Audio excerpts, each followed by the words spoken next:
জামায়াতের কোনো নেতা কখনো দেশ ছেড়ে পালায়নি, বললেন জামায়াত আমির। ভোট কেন্দ্রে 10 মিনিট থাকতে পারবেন সাংবাদিকরা, লাইভ সম্প্রচারে নিষেধাজ্ঞা। জানাবো নির্বাচন করার জন্য অন্তর্বর্তী সরকারকে ঘিরে রেখেছে জামায়াতে ইসলামী ও এনসিপি। এবং সর্বশেষ জানাবো বিমান দেখলে আটকে ওঠে শিক্ষার্থীরা। শুনছিলেন সংবাদ শিরোনাম, এবারে বিস্তারিত। জামায়াতের কোনো নেতা কখনো দেশ ছেড়ে পালায়নি, বলেন জামায়াত আমির। জাতির সংকটকালে বাংলাদেশ জামায়াতে ইসলামীর কোনো নেতা কখনো দেশ ছেড়ে পালায়নি বলে মন্তব্য করেছেন দলটির আমির ডক্টর শফিকুর রহমান। জামায়াত আমির বলেন, দল ও জাতির সংকটে কখনো দেশ ছেড়ে পালায়নি জামায়াতে ইসলামীর কোনো নেতা। কোনো নেতাকর্মীর বিরুদ্ধে ভিন্ন ধর্মাবলম্বীদের সম্পদ দখল, নির্যাতনের অভিযোগ নেই। কোরআনের আইন চালু হলে নারীরা ঘর থেকে বের হতে পারবে না, এমন অভিযোগের সমালোচনা করে তিনি বলেন, ইসলামে নারীর যে সম্মান দেওয়া হয়েছে অন্য কোনো ধর্মে তা নেই। চাকরি, ব্যবসা সহ সব ক্ষেত্রে নারীরা অংশ নিয়ে সমাজ ও দেশের উন্নয়নে ভূমিকা রাখবে। তাদের জন্য নিরাপদ পরিবেশ নিশ্চিত করবে জামায়াত ইসলামী। জামায়াত আমির বলেন, সমাজ বদলের কোনো অলীক কল্পনা নয়, বাস্তব স্বপ্ন দেখে জামায়াত ইসলামী। সবাইকে সঙ্গে নিয়ে আমরা সব বাধা দূর করে বিজয় অর্জনে এগিয়ে যাব। আসছে নির্বাচনে দল গুছিয়ে সম্পদ, পরিশ্রম কাজে লাগিয়ে ধৈর্য ও সাহসিকতার মাধ্যমে নির্বাচনী বৈতরণী পার করে জামায়াত ইসলামী। ভোট কেন্দ্রে 10 মিনিট থাকতে পারবেন সাংবাদিকরা, লাইভ সম্প্রচারে নিষেধাজ্ঞা। ভোট কেন্দ্রে সাংবাদিকদের অবস্থান ও লাইভ সম্প্রচারের বিষয়ে নতুন নীতিমালা জারি করেছে নির্বাচন কমিশন। নতুন নীতিমালা অনুযায়ী সাংবাদিকরা ভোট কেন্দ্রের বুথে 10 মিনিটের বেশি অবস্থান করতে পারবেন না। একই সাথে বুথের ভেতর বা সোশ্যাল মিডিয়ায় লাইভ সম্প্রচার করাও সম্পূর্ণ নিষিদ্ধ করা হয়েছে। ত্রয়োদশ জাতীয় সংসদ নির্বাচন সামনে রেখে গত সপ্তাহে প্রকাশিত নির্বাচনী সংবাদ সংগ্রহে দায়িত্বপ্রাপ্ত সাংবাদিক বা গণমাধ্যম কর্মীদের জন্য নীতিমালা 2025 অনুযায়ী ইসির ইস্যুকৃত বৈধ পরিচয়পত্র থাকলে সাংবাদিকরা ভোট কেন্দ্রে প্রবেশ করতে পারবেন। তবে কেন্দ্রে ঢুকে সংশ্লিষ্ট প্রিজাইডিং অফিসারকে জানিয়ে তবেই খবর সংগ্রহ, ছবি তোলা ও ভিডিও ধারণ করতে হবে। নীতিমালায় স্পষ্টভাবে বলা হয়েছে, গোপন বুথে ছবি বা ভিডিও তোলা নিষিদ্ধ।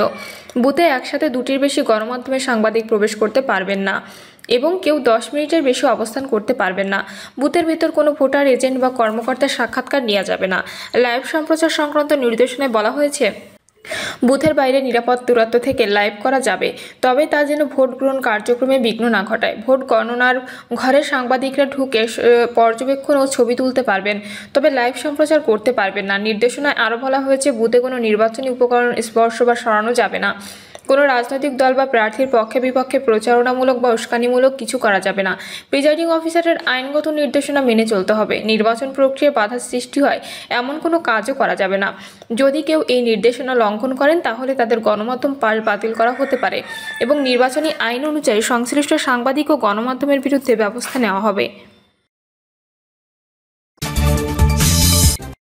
নির্বাচন করার জন্য অন্তর্বর্তী সরকারকে ঘিরে রেখেছে জামায়াত ইসলামী ও এনসিপি। নির্বাচনকে প্রলম্বিত করার জন্য জামায়াতে ইসলামী ও এনসিপি যে অন্তর্বর্তী সরকারকে ঘিরে রেখেছে তা বুঝতে অসুবিধা হয় না। অন্তর্বর্তী সরকারও তাই চায়, তাকে তারা প্রোটেকশন দিয়ে রাখুক। ফলে বিএনপি দ্রুত নির্বাচন চাওয়াকে সে পছন্দ করছে না। সরকার বিএনপির কথা এক কানে শুনে আরেক কান দিয়ে বের করে দেয়। অথচ সরকার এটা বুঝতে পারছে না, বিএনপি যদি দ্রুত নির্বাচন দেওয়াকে কেন্দ্র করে আন্দোলন শুরু করে তাহলে সরকার একদিনও টিকে থাকতে পারবে না। সে সক্ষমতা দলটির রয়েছে। এতে সে যে পরিস্থিতির সৃষ্টি হবে তার দায় সরকার এবং ক্ষমতা উপভোগকারীদের উপরই বর্তাবে। তবে বিএনপি অত্যন্ত পরিপক্কতা, ধৈর্যের পরিচয় দিয়ে সরকারকে সহযোগিতা করে যাচ্ছে। সে একটি অবাধ, সুষ্ঠু ও গ্রহণযোগ্য নির্বাচন আয়োজনের দিকে ফোকাস করে আছে। সমস্যা হচ্ছে 13 জুন ডক্টর ইউনূস ও তারেক রহমানের সাথে বৈঠকের পর নির্বাচন নিয়ে দেশের মানুষ স্বস্তি পেয়ে নির্বাচনমুখী হলেও একটি রাজনৈতিক গোষ্ঠীর ষড়যন্ত্রকারী মহল তা বানচাল করার জন্য উঠে পড়ে লেগেছে। ফেব্রুয়ারিতে নির্বাচন হতে পারে এই ঐক্যমত্য যখনই হয়েছে তারপর থেকে তারা নানা অনাকাঙ্ক্ষিত ঘটনা ঘটাতে শুরু করেছে। জামায়াত ও এনসিপি বিএনপির বিরুদ্ধে আদা জল খেয়ে বিরোধিতায় নেমে পড়েছে। নানা বক্তব্য, বিবৃতি দিয়ে বিএনপিকে ঘায়েল করার চেষ্টা করছে। একটা ঘোটালে পরিস্থিতির সৃষ্টির পায়তারা করছে। এই পরিস্থিতির মধ্যে ফ্যাসিস্ট শেখ হাসিনা ও তার দোসররা মাছ শিকার করবে, এটাই স্বাভাবিক। ইতোমধ্যে তারা মাথাচাড়া দিয়ে উঠতে শুরু করেছে। সামাজিক যোগাযোগ মাধ্যমে নানা উস্কানিমূলক কথাবার্তা ও মিথ্যা তথ্য ও ভিডিও চালিয়ে জনগণকে বিভ্রান্ত করা শুরু করেছে। বলা বাহুল্য, নিষিদ্ধ আওয়ামী লীগের মধ্যে দেশের প্রতি কোনো দায়বদ্ধতা নেই। দেশ গোল্লায় যাক, অস্থিতিশীল পরিস্থিতির মধ্যে থাকুক, এটাই তারা চায়। সে তার পতনের প্রতিশোধ নিতে চায়। ইউনূস সরকার বিপাকে পড়ে এটা সে কায়মনোবাক্যে প্রার্থনা করছে। সরকারও যেন বুঝে হোক বা না বুঝে হোক এ ফাঁদে পা দিয়ে নির্বাচন প্রলম্বিত করার প্রবণতা দেখাচ্ছে। তা না হলে 1 বছরে কেন দেশের আইন শৃঙ্খলা পরিস্থিতির দৃশ্যমান উন্নতি করতে পারেনি, কেন নির্বাচনী পরিবেশ অনুকূল করতে গড়িমসি করেছে, আগামী ফেব্রুয়ারিতে নির্বাচন হওয়ার সম্ভাবনা নিয়ে কেন দৃশ্যমান কোনো প্রস্তুতি নিচ্ছে না। দেশের অর্থনৈতিক ও রাজনৈতিক পরিস্থিতি যে দিন দিন খারাপের দিকে যাচ্ছে তা কি সরকার উপলব্ধি করতে পারছে না? দেশের অর্থনীতির 12টা বেজে গেছে, মানুষের মধ্যে হাহাকার চলছে। ব্যবসায়ীরা বলেছেন বিগত 40 বছরেও ব্যবসা এমন সংকটে পড়েনি। এই পরিস্থিতি নিয়ে সরকার কিভাবে কার শক্তিতে দেশ চালাবে? অর্থনৈতিক পরিস্থিতি কতটা খারাপ তার একটি উদাহরণ দিলেই বোঝা যাবে। আমার পরিচিত একজন রাজস্ব কর্মকর্তা গত বছরের শুরুতে অবসরে গেছেন। এখনও পর্যন্ত তিনি তার পেনশনের টাকা পাননি। কেন পাননি প্রশ্ন করলে তিনি জানান, সরকারের কাছে টাকা নেই, দিতে পারছে না। যারা অবসরে গেছেন তাদের প্রায় সবারই একই অবস্থা। এ থেকে বুঝতে অসুবিধা হচ্ছে না, যেখানে সরকারি কর্মকর্তা কর্মচারীরা পেনশনের টাকা পান না সেখানে সাধারণ মানুষের অবস্থা কী? অর্থনৈতিক এই শোচনীয় পরিস্থিতি নিয়ে সরকার কিভাবে টিকে থাকবে তার উপর সরকারের বিরুদ্ধে দুর্নীতির অভিযোগ উঠেছে। এজন্য মরু থেকে পানি বের করে নেওয়ার মতো হয়ে দাঁড়িয়েছে। সব দিক থেকে যখন সরকার ব্যর্থ হচ্ছে তখন তার সামনে নির্বাচন দিয়ে বিদায় নেওয়া ছাড়া কি আর কোনো পথ খোলা আছে? নেই। যে বিশাল ইমেজ ও মহিরুহ হয়ে ডক্টর মোহাম্মদ ইউনূস সরকারের দায়িত্ব নিয়েছেন তাতে যে ধস নেমেছে তা কি তিনি উপলব্ধি করতে পারছেন না?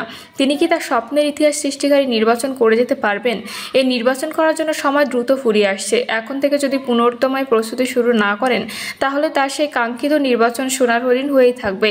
তখন জাতির কাছে তিনি কি জবাব দেবেন? তার উচিত এ ব্যাপারে সিরিয়াস হওয়া এবং কারো দিকে না তাকিয়ে নির্বাচনের দিকে ফোকাস হওয়া। দেশের মানুষের প্রত্যাশা ডক্টর ইউনূসকে তারা যে সম্মানের দৃষ্টিতে দেখে তা ধরে রেখে তিনি একটি অবাধ, সুষ্ঠু ও গ্রহণযোগ্য নির্বাচন দিয়ে সম্মানের সাথে ইতিহাসে স্থান করে নেবেন। তার জীবনে চাওয়া পাওয়ার কিছু নেই। দেশের মানুষ যে অগাধ ভালোবাসা ও বিশ্বাস নিয়ে তাকে দায়িত্ব দিয়েছে তিনি তা পূরণ করবেন। কারো দ্বারা প্ররোচিত প্রভাবিত না হয়ে নিজের লক্ষ্যে তিনি অবিচল থাকবেন। এর ব্যতিক্রম হলে তিনি যেমন ব্যর্থ হিসেবে বিবেচিত হবেন তেমনি দেশও এক ভয়াবহ সংকটের মধ্যে পড়বে। এটা বোঝা উচিত, কোনো গণতান্ত্রিক দেশ দীর্ঘকাল অনির্বাচিত সরকার দিয়ে চলতে পারে না। আমরা দেখেছি গণঅভ্যুত্থানে এরশাদের পতনের পর বিচারপতি শাহাবুদ্দিন আহমেদ কতটা সততা ও দক্ষতা দিয়ে 3 মাসের মধ্যে বাংলাদেশের ইতিহাসে একটি অবাধ, সুষ্ঠু গ্রহণযোগ্য নির্বাচন উপহার দিয়েছে। পরবর্তীতে সকলে ভালোবেসে তাকে দেশের প্রেসিডেন্ট নির্বাচিত করেছিলেন। সে দায়িত্ব সততা ও নিষ্ঠার সাথে পালন করে বিদায় নিয়েছে। নির্লোভ এই ব্যক্তিত্ব ইতিহাসের পাতায় নন্দিত হয়ে আছেন। আমরা আশা করি বিচারপতি শাহাবুদ্দিন আহমেদের মতোই ডক্টর ইউনূস দ্রুত একটি অবাধ, সুষ্ঠু গ্রহণযোগ্য নির্বাচন দিয়ে ইতিহাসের পাতায় নন্দিত হয়ে থাকবেন। বাংলাদেশ চাকরির বাজার। প্রিয় দর্শক, এই ছিল এখনকার সর্বশেষ সংবাদ। আপডেট সব সংবাদ পেতে চ্যানেলটি সাবস্ক্রাইব করে বেল আইকনটি ক্লিক করে রাখুন।